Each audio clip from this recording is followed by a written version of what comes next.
Hi and welcome to Carrie's Craic. Today we are going to be talking about my post that I've put out this week. Carrie's Craic is going to be a bit of everything on a Friday. A little bit about, if there's something that's really stood out for me for my week, then I'll talk about that. But it's a bit about me. This is a bit of a vlog really. So unless I've got something specific to talk about, I'll look at the posts that I've put out on social media and talk around them in a bit more depth. So that's the idea of these Carrie's Craics. And Monday we talked about relationships with self and others. So on Monday my posts are about relationships, and it can be about your relationship with yourself and your relationship with other people. So the post I put out is, how are you? And then I did the next picture, no, really, how are you? And it was just to bring to mind the times when you've said, how are you? Or you've been asked, how are you? And how you've responded and replied to that. So how many times do we say, hi, are you all right? We actually answer it for them. It's not just even left open. It's not even just said, hi, how are you? And left open for anything to come back to us. I usually say, or before I'm more mindful about it, I would say, hi, are you all right? Hi, how are you? Are you all right? Which leaves them to say yes or no. Even if it is an open answer, hi, how are you? What we tend to do is give the, yeah, I'm all right. How are you? Yeah, good, thanks. How are you? Without even thinking about it. Someone's asked you how you are. Have you actually checked in with how you are? Or is it a reaction to just say, yeah, I'm all right, how are you? Yeah, I'm good, thanks, how are you? And likewise, when you're asking it, are you just expecting that answer back as well? Yeah, okay, thanks, how are you? So, and why is that? Why is it that we ask these questions and don't really want the answer?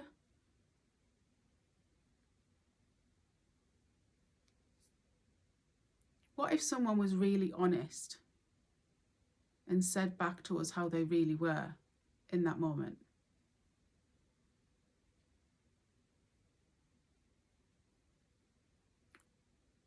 We don't do it because we're scared, we're in fear, to sit with our emotions, to sit with any pain ourselves, let alone anyone else's pain.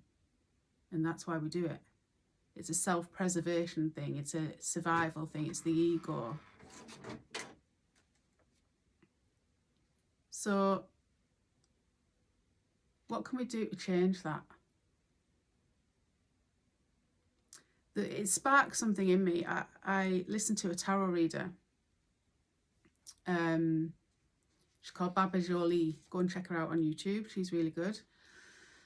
And she brought this up. She said she went to a coffee shop and someone asked her, how are you? While she was, paying for a coffee. And she said, and she was having a really bad day, like the worst day.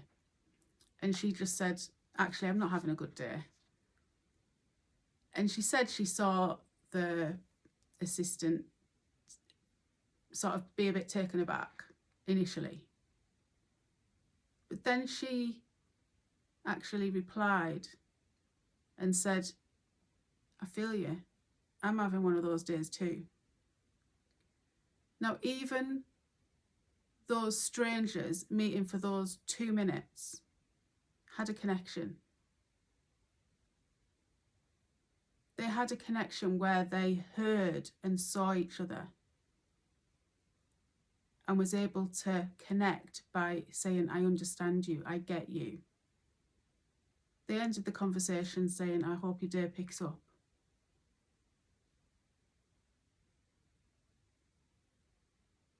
I've had a similar experience where I was at a festival and I really wasn't in a good place, and I don't even know why, but my feelings, my body, something was up. And we'd seen these friends in this festival that I hadn't seen for a while, and they asked, how are you doing? And I said, I'm not good really. I feel a bit this, a bit that. I don't know why. And it just goes silent because they don't know what to do with it, because they don't know what to do with it themselves.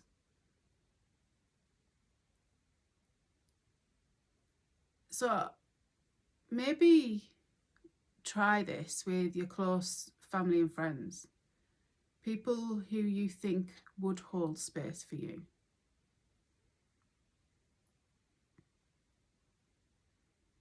And when they say, are you okay? And you're not,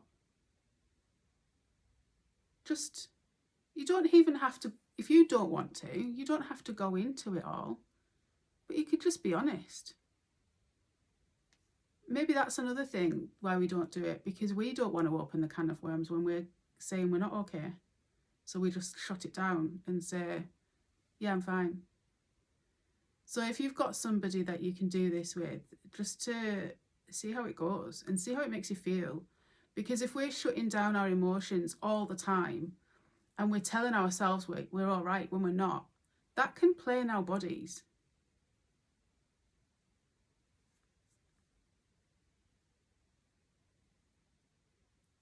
It stays in our bodies, the energy stays in our bodies.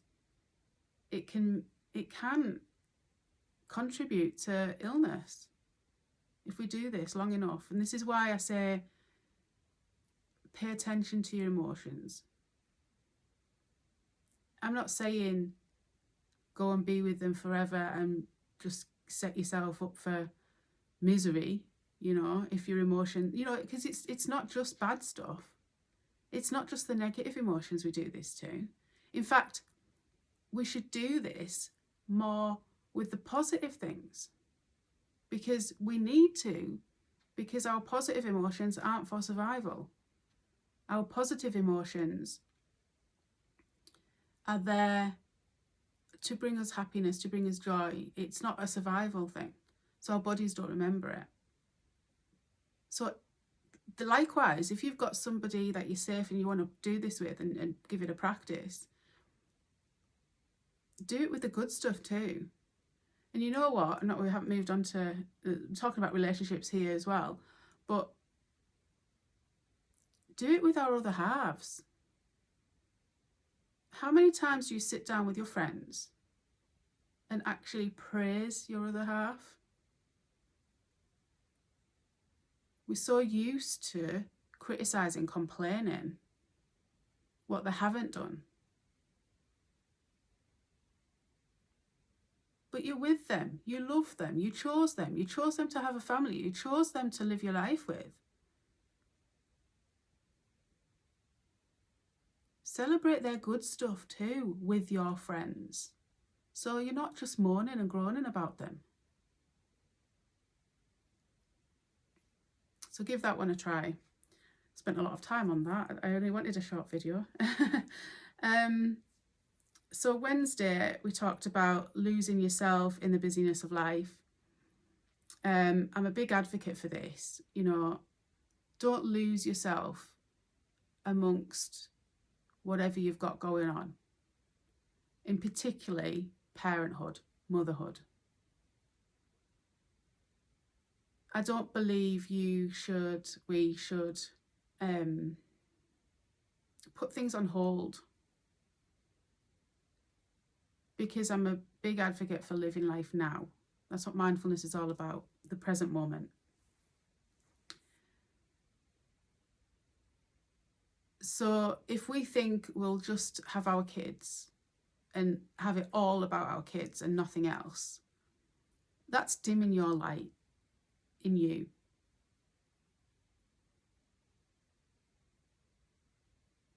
And then the kids, you're constantly waiting for the kids to flee the nest to get your life back.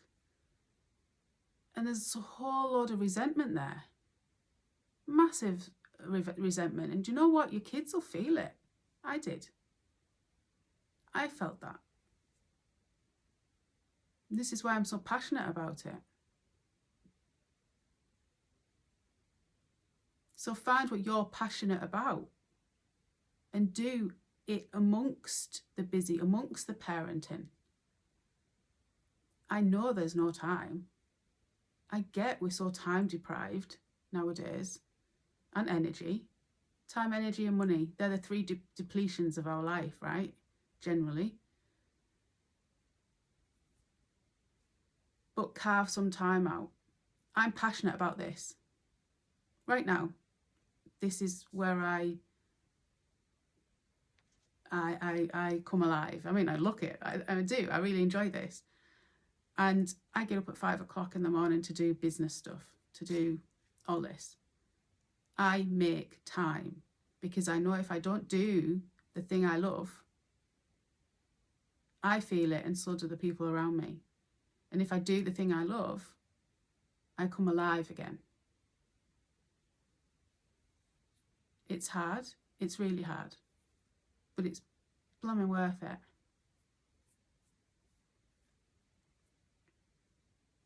So find your light so you don't have to find it again.